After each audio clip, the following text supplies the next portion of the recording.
Une vidéo retrouvée dans un des téléphones portables du suspect de l'affaire Maëlys et de l'affaire Noyer montre une agression sexuelle sur une petite cousine de 7 ans. Combien de sordides secrets recèle Nordal-Lelandais? L'ex-militaire est désormais soupçonné d'attouchement sexuel sur une enfant de sa propre famille.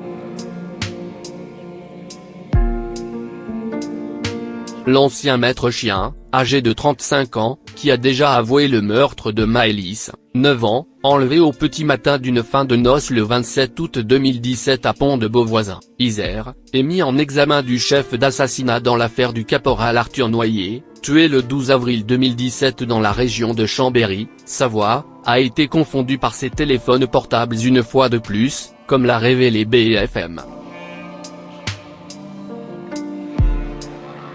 Des téléphones devenus les véritables fils conducteurs de l'enquête. Une cellule dite Ariane tente de remonter le temps et le parcours de vie de l'ancien militaire et d'évaluer s'il peut être impliqué dans d'autres affaires criminelles. L'exploitation par les gendarmes de ces deux appareils sur lesquels ils consultaient régulièrement, notamment des sites pédopornographiques comme Le Parisien, aujourd'hui en France l'avait révélé en mars 2018, a permis de retrouver une vidéo dans laquelle sa petite cousine, âgée de 7 ans, subit des caresses interdites. On y voit une main, raconte une source proche du dossier. Une main au geste déplacé qui pourrait être celle de Nordal. La jeune victime est la fille de sa cousine qui réside dans le Gard. L'enfant avait séjourné quelques jours durant les vacances d'été dans la famille Lelandais peu de temps avant la disparition de Maëlys. La petite victime a été formellement identifiée tout comme les lieux du tournage, à savoir le domicile familial de Nordal-Lelandais à Domessin, Savoie.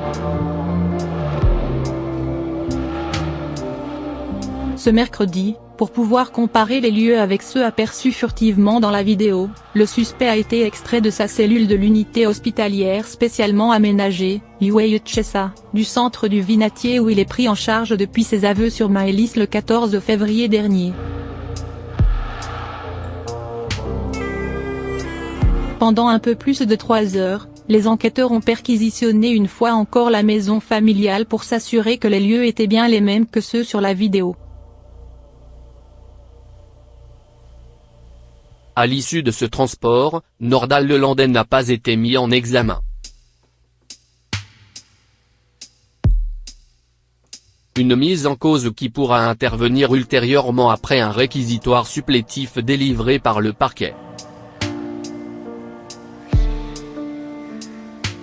Ce nouvel élément accrédite les doutes sur les penchants pédophiles de Nordal-Lelandais depuis la révélation de la consultation de sites pédopornographiques. L'enquête a en effet démontré que quelques heures avant l'enlèvement de Maëlys, il avait surfé sur ces plateformes. Lire aussi plus grand que Nordal-Lelandais, ces autres dossiers qui intéressent la justice. La mère de la fillette est une cousine de Lelandais.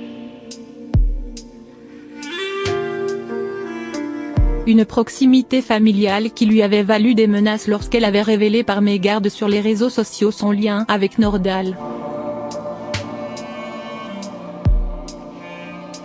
La sœur de la mère de Nordal habite aussi le Gard où une branche de la famille est installée. Ce lien géographique et familial avait conduit les enquêteurs à s'intéresser à 2 disparitions suspectes dans ce département, 2 adolescents volatilisés dans des conditions inexpliquées.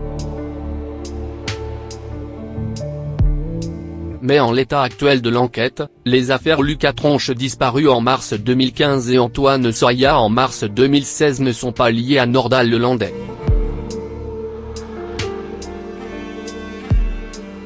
C'est un homme qui franchit les tabous les uns après les autres, résume une source proche du dossier. ces attouchements présumés sur une enfant de 7 ans, moins d'une semaine avant la disparition de Maëlys, relance l'hypothèse d'une agression sexuelle de la fille tuée.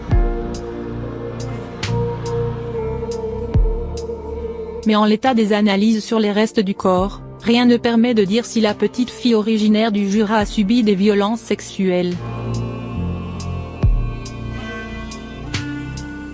Elle a été retrouvée à l'état de squelette. Et selon nos informations, l'autopsie n'est pas conclusive.